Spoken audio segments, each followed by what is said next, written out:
Assalamualaikum warahmatullahi wabarakatuh. Perkenalkan, nama saya Salsabila Koturnadia dari absen 32 10 kuliner 3. Di sini saya akan menjelaskan tentang interaksi sosial, komunikasi sosial, sosialisasi sosial, institusi sosial, dan dinamika sosial. Oke, berikut penjelasannya. Interaksi sosial. Pengertian. Secara umum, interaksi sosial adalah hubungan sosial yang dinamis, berkaitan dengan hubungan antara individu dengan individu, kelompok dengan kelompok, dan individu dengan kelompok. Menurut para ahli, menurut Klein, merupakan hubungan-hubungan sosial yang dinamis, yang menyangkut hubungan antara perorangan, antara kelompok-kelompok manusia, maupun antara perorangan dengan kelompok. Menurut Homans, merupakan suatu tindakan yang dilakukan oleh seseorang dan menjadi stimulus tindakan individu lain yang menjadi pasangannya. Menurut Shaw, merupakan suatu pertukaran antar pribadi yang masing-masing orang menunjukkan perilaku satu sama lain dan saling mempengaruhi. Menurut Tibat dan Kelly, merupakan suatu peristiwa saling mempengaruhi ketika dua orang atau lebih hadir bersama dan terjadi komunikasi antar satu sama lain. Menurut Bonner, merupakan suatu hubungan antar dua orang atau lebih, di mana kelakuan individu mempengaruhi atau mengubah individu lain dan sebaliknya. Menurut Kimball Young dan Raymond Weimarks, merupakan hubungan-hubungan sosial yang dinamis dan menyangkut hubungan antara individu, dan kelompok, dan kelompok. Menurut Sverjana Swekanto, berpendapat bahwa interaksi sosial adalah proses sosial yang berkaitan dengan cara berhubung antara individu dan kelompok untuk membangun sistem dalam hubungan sosial. Ciri-ciri interaksi sosial. Yang pertama, jumlah pelaku lebih dari satu orang, bisa dua atau lebih. Yang kedua, adanya komunikasi antar para pelaku dengan menggunakan simbol-simbol. Yang ketiga, adanya suatu dimensi waktu yang meliputi masa lampau, kini, dan akan datang.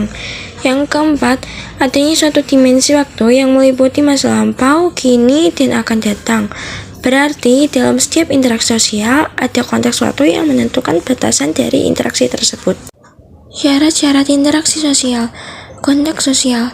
Konteks sosial adalah suatu bentuk hubungan sosial antara suatu individu dengan individu lain, atau sebaliknya, yaitu hubungan sosial antara individu dengan kelompok, atau kelompok dengan individu, atau suatu hubungan antara individu saling berinteraksi dengan individu lain, atau kelompok secara umum. Komunikasi. Komunikasi adalah proses penyampaian dan penerima pesan dari satu pihak ke pihak lain dengan upaya saling mempengaruhi. Bentuk-bentuk interaksi sosial. Yang pertama, interaksi sosial asosiatif, yaitu positif. Ada kerjasama, suatu pekerjaan yang dikerjakan oleh sekelompok individu atau saling membantu yang bertujuan mewujudkan kegiatan yang positif dalam kehidupan, memerlukan bantuan orang lain, namun tetap dalam batas yang wajar. Contohnya, seperti gotong royong antara tetangga dan gotong royong di lingkungan sekolah. Berikutnya ada akomodasi. Akomodasi adalah suatu proses penyesuaian diri atau mengatasi ketegangan dari individu atau kelompok yang saling bertentangan. Bentuk-bentuk akomodasi. Yang pertama, ada coercion, yaitu memaksakan kehendak pihak yang lebih kuat kepada pihak yang lebih lemah. Yang kedua, ada kompromi, yaitu pihak-pihak yang terlibat perselisihan saling mengurangi tuntutan untuk mencapai penyelesaian konflik. Yang ketiga, ada arbitrasi, merupakan tindakan mengundang pihak ketiga yang netral untuk mengambil keputusan guna penyelesaian konflik. Yang keempat, ada mediasi, yaitu tindakan mengundang pihak ketiga yang netral untuk menyelesaikan konflik, tetapi pihak ketiga tidak berwenang memberikan keputusan penyelesaian. Yang kelima, konsiliasi, merupakan tindakan mempertemukan keinginan dari pihak-pihak yang berselisih tercapainya tujuan bersama. Yang keenam, toleransi, yaitu keinginan untuk menghindari perselisihan. Yang ketujuh, stalemate, terjadinya ketika dua kelompok yang berselisih memiliki kekuatan yang seimbang. Yang kedelapan, adjudikasi, yaitu penyelesaian masalah melalui jalur hukum atau pengadilan. Asimilasi secara sederhana, asimilasi adalah peleburan dua kebudayaan menjadi satu kebudayaan. Contohnya, Tanjidor yang merupakan asimilasi budaya Portugis dan Betawi. Tari Lenong yang merupakan asimilasi budaya Betawi dan Cina. Akulturasi merupakan penerimaan dan pengolahan unsur-unsur kebudayaan asing tanpa menghilangkan unsur-unsur budaya asli. Yang kedua, ada interaksi disosiatif. Disosiatif merupakan interaksi sosial yang mengarah ke bentuk perpecahan atau perenggangan solidaritas. Beberapa proses disosiatif yaitu persaingan atau competition.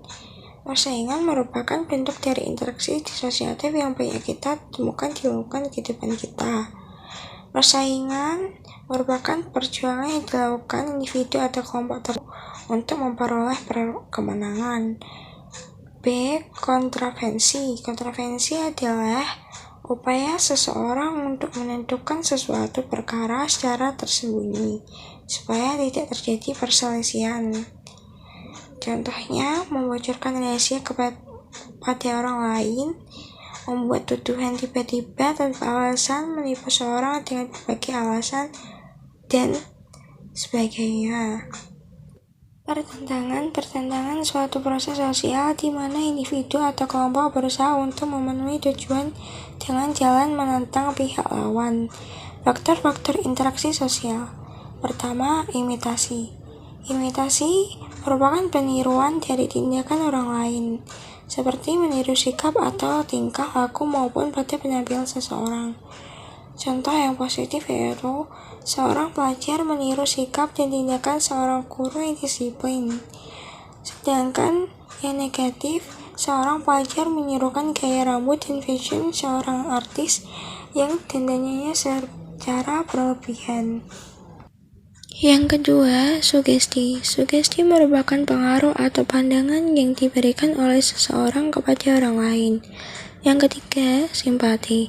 Simpati merupakan proses di mana seseorang tertarik dengan orang lain, sehingga ia mampu memahami pihak lain. Yang keempat, empati. Empati dan simpati bisa dikatakan memiliki arti yang mirip.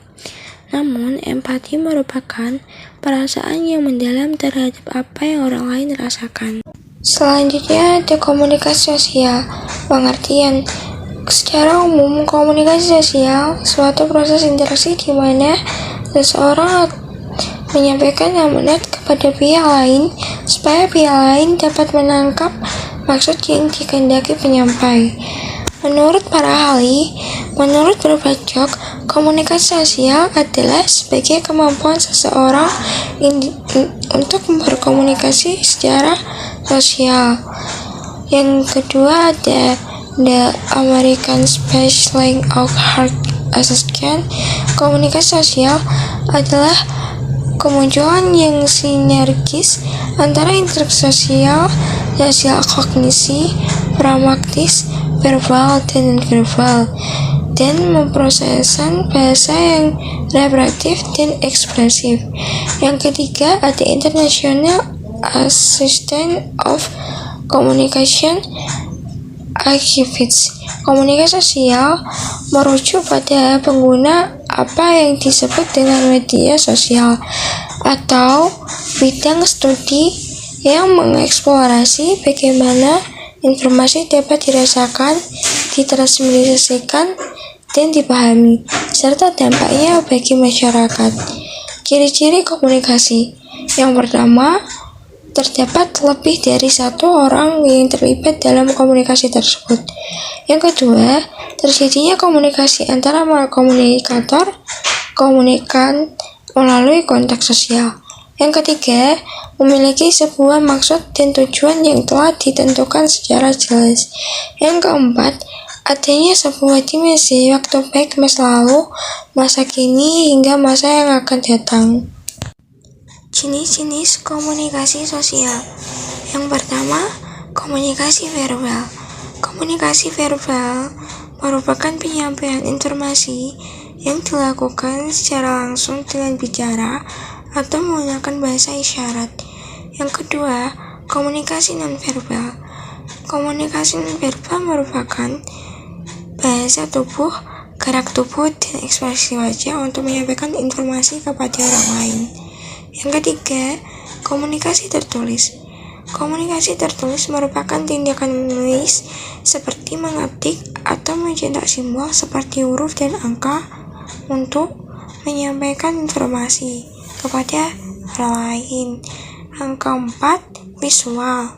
Komunikasi visual merupakan tindakan menggunakan foto, seni, gambar, sketsa, bagan, dan grafik untuk menyampaikan informasi. Syarat-syarat komunikasi sosial. Yang pertama, pengirim atau yang bisa disebut komunikator adalah pihak yang mengirimkan pesan kepada orang lain. Yang kedua, penerima yang bisa disebut komunikan adalah pihak menerima pesan dari sender. Pesan adalah isi atau informasi yang disampaikan pengirim kepada penerima. Yang keempat, media. Media adalah alat atau sarana yang digunakan untuk menyampaikan pesan di komunikator kepada khalayak. Media digolongkan menjadi 4, yaitu media antar pribadi, media antar kelompok, media publik, media massa. Media antar pribadi adalah komunikasi antara orang-orang secara tatap muka yang memungkinkan setiap pesertanya menangkap reaksi orang lain secara langsung, baik secara verbal dan non-verbal. Media antar kelompok adalah sekumpulan orang yang mempunyai tujuan bersama, yang berinteraksi satu sama lain untuk mencapai tujuan bersama. Contohnya, keluarga, tetangga, teman-teman terdekat. Media publik. Media publik adalah komunikasi antar seseorang pembicara dengan sejumlah besar orang khalayak yang bisa dikenali satu persatu, seperti pidato, ceramah. Faktor komunikasi sosial. Faktor yang mendukung yang pertama, kredibilitas merupakan hubungan saling percaya dengan komunikan, sehingga apa yang disampaikan dapat dipercaya secara langsung. Yang kedua, konteks. Konteks merupakan komunikator yang harus memperhatikan situasi dan kondisi komunikasi berada, sehingga komunikasi dapat berjalan dengan baik. Yang ketiga, konten. Komunikator harus pandai dalam memilih isi pesan yang akan disampaikan, sehingga komunikan tertarik terhadap apa yang disampaikan. Yang keempat, kejelasan.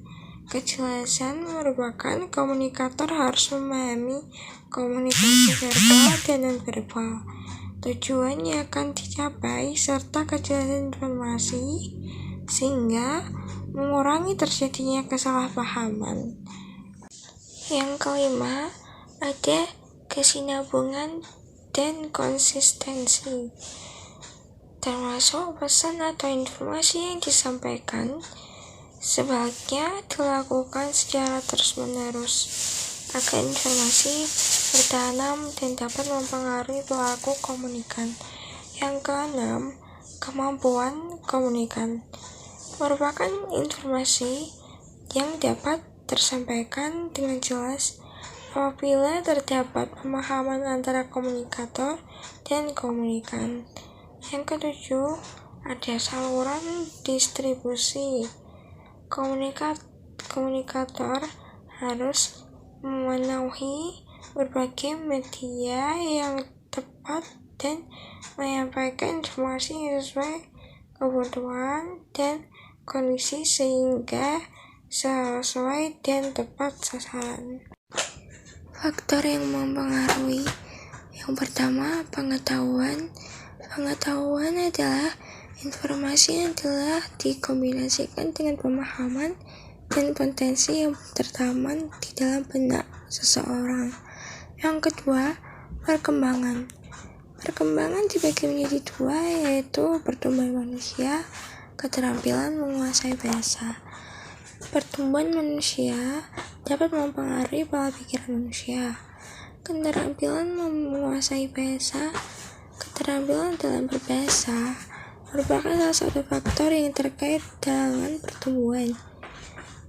Ketika kita menghadapi remaja, maka kita akan mengetahui bahasa-bahasa yang digunakan dalam keseharian atau disebut bahasa gaulnya.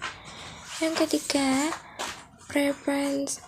persepsi. Persepsi adalah suatu cara seseorang dalam menggambarkan atau menafsirkan informasi yang diolah menjadi sebuah pandangan. Selanjutnya ada sosialisasi sosial. Pengertiannya, secara umum, sosialisasi adalah suatu proses belajar mengajar dalam berperilaku di masyarakat. Menurut para ahli, Swedono Dirjosisworo, yaitu mengungkapkan pengertian sosialisasi membuat tiga arti. Proses belajar, suatu proses akomodasi di mana manusia menahan mengubah impuls dalam dirinya dan mengambil cara hidup atau kebudayaan masyarakatnya. Yang kedua, kebiasaan. Dalam bersosialisasi, setiap manusia mempelajari sikap, ide, kebiasaan, pola nilai, dan tingkah laku. Yang ketiga, sifat dan kecakapan. Proses sosialisasi mengajarkan manusia untuk merangkai dan mengembangkan dari semua sifat dan kecakapan sebagai suatu kesatuan dalam diri seseorang. Yang kedua, yaitu Charlotte Buchler. Menurut Charlotte Buchler, sosialisasi merupakan suatu proses belajar dan menyesuaikan diri untuk membantu anggota masyarakat dalam memahami bagaimana cara hidup dan berpikir kelompoknya. Yang ketiga, Peter Alberger.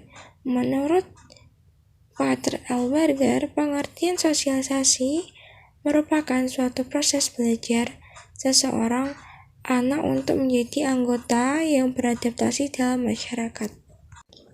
Yang keempat, menurut Edward Greenberg, sosialisasi merupakan suatu proses perubahan dari individu untuk diterima atau sesuai dengan keinginan dari pihak luar, dunia luar. Yang kelima, menurut Martin Gibson, sosialisasi adalah sebuah aktivitas mewujudkan dan mengintegrasikan dari organisasi demi tujuan organisasi maupun individu. Yang keenam, menurut Robert Mamzilawang, pengertian sosialisasi merupakan proses mempelajari, memahami norma, nilai peran yang diperlukan guna kemungkinan prestasi yang efektif dan kehidupan sosial. Yang ketujuh, menurut Karel J. Figger, pengertian sosialisasi merupakan suatu proses belajar dan mengajar. Menurut Bruce, sosialisasi merupakan proses manusia dalam mempelajari sebuah nilai-nilai dan norma-norma yang ada di dalam masyarakat. Tujuan sosialisasi. Tujuannya agar setiap anggota masyarakat memahami suatu lingkungan sosial dan budaya, baik lingkungan tempat tinggal seseorang maupun lingkungan baru. Bentuk-bentuk sosialisasi sosial. Ada dua, yaitu sosial primer, sosial sekunder. Sosial primer merupakan tahap sosialisasi pertama yang diterima oleh individu dalam lingkungan keluarga. Yang kedua, sosialisasi sekunder. Biasanya terjadi di lingkungan sekolah, lingkungan bermain, lingkungan kerja, dan media massa. Syarat-syarat sosialisasi sosial. Yang pertama, apa yang disosialisasikan adalah sebuah informasi yang diberikan kepada masyarakat berupa nilai, norma, dan peran. Yang kedua, menjelaskan cara mensosialisasikan dengan melibatkan proses pembelajaran. Yang ketiga, siapa saja yang mensosialisasikan? Pihak yang mensosialisasikan bisa jadi adalah institusi, media massa, individu, dan kelompok. Tahap-tahap sosialisasi sosial. Tahap persiapan merupakan tahapan yang dialami oleh seseorang sejak dilahirkan. Yang kedua, tahap meniru. Pada tahap tersebut, seseorang akan meniru peran-peran dewasa yang ada di sekitar. Selanjutnya, tahap siap bertindak. Seorang anak akan mengetahui apa yang dilakukan setelah menirukan peran orang lain, baik di keluarga atau lingkungan. Tahap penerimaan non-kolektif. Pada tahap tersebut, seorang anak sudah mencapai tahap pendewasaan, bahkan mampu mengambil dan memahami peran-peran orang lain secara luas. Jenis-jenis sosialisasi sosial. Sosialisasi formal, sosialisasi informal. Sosialisasi formal adalah suatu yang dilakukan melalui lembaga-lembaga yang berwenang yang sesuai ketentuan negara atau lembaga yang dibentuk sesuai undang-undang dan peraturan pemerintah. Sosialisasi informal adalah sosialisasi yang bersifat kekeluargaan, pertemanan, atau sifatnya tidak resmi. Faktor-faktor sosialisasi sosial. Yang pertama, sifat dasar. Sifat dasar merupakan karakter, watak, dan sifat emosional yang diwariskan dari ayah atau ibu. Yang kedua, lingkungan parental. Lingkungan parental ketika anak masih dalam kandungan, di mana kita masih dalam kandungan anak, akan mendapatkan pengaruh langsung dari ibu hamil. Yang ketiga, perbedaan individu. Misalnya, bentuk warna badan, warna kulit, warna mata, bentuk rambut, mental, emosional, maupun sosial. Yang keempat, lingkungan. Lingkungan di sekitar individu, seperti lingkungan alam, kebudayaan, dan masyarakat. Yang kelima, motivasi. Motivasi merupakan kekuatan atau dorongan dari dalam diri individu, menggerakkan individu untuk berbuat sesuatu. Institusi sosial. Pengertian secara umum, institusi sosial adalah sebuah sistem norma dan sistem hubungan sosial antara masyarakat untuk mencapai serangkai tujuan dan cita-cita bersama. Menurut para ahli, pertama, menurut Leopold von Wels dan Becker, jaringan proses hubungan antar manusia dan antar kelompok yang berfungsi memelihara hubungan itu beserta pola-polanya yang sesuai dengan minat kepentingan individu dan kelompoknya. Yang kedua, menurut Robert Mark Evor dan J. Pike, proses atau tata caranya yang telah diciptakan untuk mengatur hubungan antara manusia yang terhubung dalam suatu kelompok masyarakat. Yang ketiga, Cohen-Jarningrat, sistem tata kelakuan dan hubungan yang berpusat kepada aktivitas sosial untuk memenuhi komplek-komplek kebutuhan khusus dalam kehidupan masyarakat. Yang keempat, Swarjana Swekanto, himpunan norma-norma dari segala tingkatan yang berkisar pada suatu kebutuhan pokok dalam kehidupan masyarakat. Ciri-ciri institusi sosial. Yang pertama, suatu organisasi pola pikiran atau pemikiran dan pola perilaku. Yang kedua, mempunyai tujuan tertentu. Yang ketiga, memiliki tingkat tertentu. Yang keempat, memiliki sarana dan prasarana serta perlengkapan yang digunakan untuk mencapai tujuan. Yang kelima, memiliki tradisi tertulis maupun tidak tertulis. Jenis-jenis institusi sosial. Yang pertama, institusi formal. Institusi formal merupakan sebuah institusi yang dibentuk pemerintah atau swasta yang sudah dikukuhkan secara resmi. Yang kedua, institusi pemerintah. Institusi pemerintah merupakan lembaga yang dibentuk pemerintah atas dasar kebutuhan. Yang ketiga, institusi swasta. Institusi swasta merupakan institusi yang dibentuk organisasi swasta, sebab ada motivasi atau dorongan tertentu. Yang keempat, institusi non-formal. Institusi non-formal adalah sebuah institusi yang berdiri di tengah masyarakat. Syarat-syarat institusi sosial.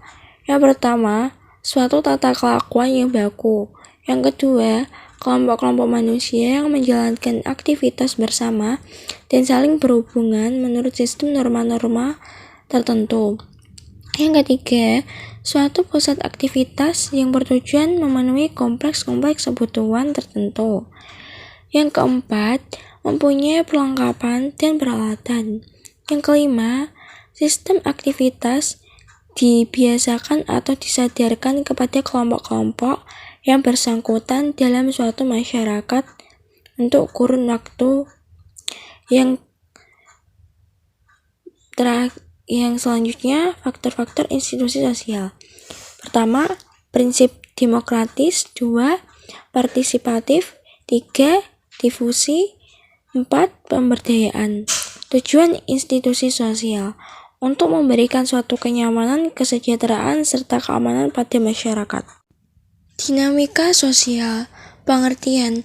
Secara umum, dinamika sosial adalah himpunan perubahan yang akan meliputi keseluruhan dari komponen dalam masyarakat yang merupakan data yang berkelanjutan dari waktu ke waktu. Menurut para ahli, yang pertama, Kingsley Davis, dinamika sosial merupakan bentuk perubahan yang telah mencakup kehidupan sosial masyarakat di dalam skala yang cukup luas.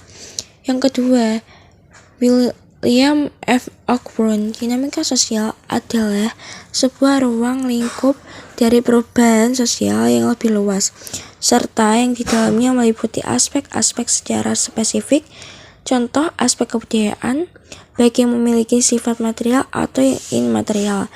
Aspek dari kebudayaan merupakan bentuk aspek yang mempunyai peran yang penting sebagai pedoman masyarakat dalam menghadapi sesuatu perubahan dari waktu ke waktu lainnya. Ciri-ciri dinamika sosial. Yang pertama, memiliki kesamaan motif antar individu satu dengan individu lainnya. Yang kedua, munculnya dampak-dampak interaksi. Yang ketiga, adanya penciptaan tatan maupun kelompok sosial. Yang keempat, berdasarkan norma. Jenis-jenis dinamika sosial. Yang pertama, pengendalian sosial atau pengawasan sosial. Pengendalian sosial yaitu berbagai cara serta proses yang akan ditempuh oleh sekelompok orang dan masyarakat sehingga berbagai anggota dapat bertindak sesuai dengan berbagai harapan masyarakat. Yang kedua, mobilitas sosial. Mobilitas sosial merupakan adanya perubahan kedudukan warga masyarakat di dalam sebuah kelas sosial yang satu ke kelas sosial yang lainnya. Yang ketiga, penyimpangan sosial. Penyimpangan sosial adalah perilaku dari sejumlah besar orang yang dianggap sebagai hal tercela serta di luar batas toleransi. Perubahan sosial adalah segala perubahan pada lembaga-lembaga kemasyarakatan dalam suatu masyarakat yang mempengaruhi sistem sosialnya, yaitu mencakup nilai, sikap, dan norma perilaku. Fungsi dinamika sosial. Yang pertama, membangun kelompok kerjasama yang saling menguntungkan di dalam hal mengatasi sebuah persoalan hidup. Yang kedua, memudahkan semua pekerjaan. Yang ketiga, memecahkan sebuah masalah pekerjaan yang membutuhkan solusi atas masalah serta dapat mengurangi beban dalam pekerjaan yang cepat, terlampau besar sehingga selesai lebih cepat, efektif, serta efisien. Yang keempat, menciptakan iklim secara demokratis di dalamnya, suatu kehidupan bermasyarakat yang dapat memungkinkan setiap individu untuk memberikan masukan, berinteraksi, dan memiliki peran yang sama dalam masyarakat. Contoh dinamika sosial. Pertama, pertambahan jumlah penduduk. Yang kedua, segregasi sosial. Segregasi sosial merupakan proses perkelompokan dalam kehidupan sosial dengan karakteristik masing-masing. 3. Pemecahan kelompok. Tujuan dinamika sosial untuk meningkatkan proses interaksi antara anggota kelompok terhadap anggota kelompok lainnya, sehingga dapat menimbulkan rasa saling menghargai satu sama lain.